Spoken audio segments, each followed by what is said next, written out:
The Ladybug and the Ant, a tale of two paths. On a scorching hot afternoon, two close friends, a ladybug and an ant, were chatting under the shade of an apple tree. As the story goes, this tree was home to fairies. They whispered among themselves. "Do you see those two? One is a ladybug, the other an ant. Yet they are such wonderful friends." One of the fairies had an idea. "We shall see just how good of friends they really are," she said. Suddenly, the most beautiful apple on the tree fell, thump, right in front of the two friends. The ladybug and the ant were startled. After all, it was a massive apple. Then the apple split in two, and a fairy stepped out. "I have been listening to your conversation for a while," the fairy said. "I truly admire your friendship. As a reward, I will offer a gift to test your bond." The two friends excitedly asked what the gift was. The fairy replied, "I will give you two maps to a treasure. One path is short and the other is long. You may set off together or separately. Whoever reaches it first takes the treasure.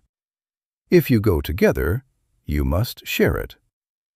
The ant replied immediately, "There is no need for two maps. One is enough. We will go together." However, the ladybug said something the ant never expected. "Wait, let's see these two maps first." The ant felt a pang of sadness. He had assumed they would stay by each other's side, but he didn't say a word. The fairy began to explain the routes. "One path is long but safe. If you are patient and hard-working, take this one." "And the other?" the ladybug asked. "The other is short but a bit dangerous. But if you are lucky, you will reach the treasure in no time." "Well, luck is in my name," said the ladybug. "Everyone knows I bring good fortune. Give me that map." And without even saying goodbye to the ant, she hurried away. Left with no choice, the ant chose the long and arduous path. The Journey and the Trap. Along the way, the ladybug found a shimmering pearl. It was nearly as heavy as she was. To be honest, she didn't really need a pearl for her journey, but she saw it as a sign of her legendary luck. She hoisted the heavy pearl onto her back and continued. Meanwhile, the ant was traveling over hills and through dales. He would walk and walk, only to look back and realize he had moved but an inch. The ladybug, on the other hand, was in no rush. "My path is short anyway," she thought, feeling as if she were on a casual stroll. The only problem was the weight of the pearl.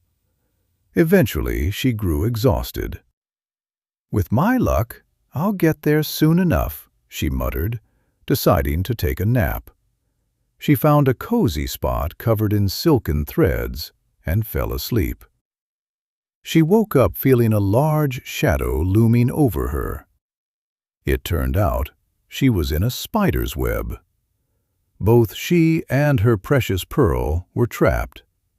She could have flown away if she were alone, but she couldn't bear to leave the pearl behind. The more she struggled to save the treasure, the more entangled she became. The spider was drawing closer and closer. "If only I hadn't picked up this pearl," she lamented. "I would be free by now." The Rescue and the Treasure. While the ladybug struggled, the ant spotted a glinting pearl and his friend from afar. He diverted from his path, hopped onto the wing of a passing swallow, and rushed to save her. Just as the ladybug was losing hope, she saw her friend arrive. The ant crunched through the webs with his tiny teeth, bit by bit.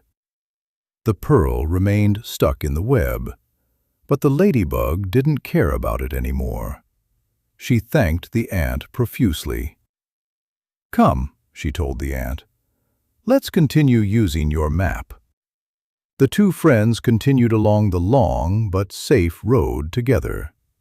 Finally, they reached a treasure filled with white pearls and green emeralds. Even the smallest pearl there was many times larger than the one the ladybug had left behind in the spider's web. 3 apples fell from the sky, 1 for the storyteller, 1 for the listener, and 1 for the ladybug and the ant.